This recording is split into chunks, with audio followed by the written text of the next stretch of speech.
বৌমা এটা কি হলো? কি আবার হবে? খায় একদিকে আর ছাড়াই একদিকে।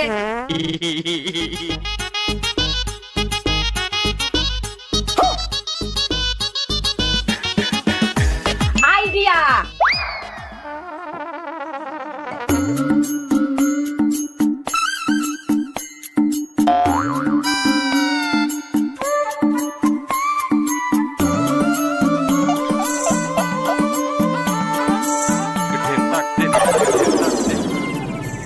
বৌমা কি করছে বলো তো? কি জানি।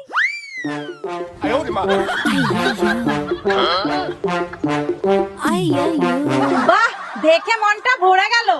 দেখো তোমার মতন সারাদিন ফোন নিয়ে পড়ে থাকে না, কিছু করে দেখাবার চেষ্টা করছে। মা আপনি কি আমাকে কমাবেন?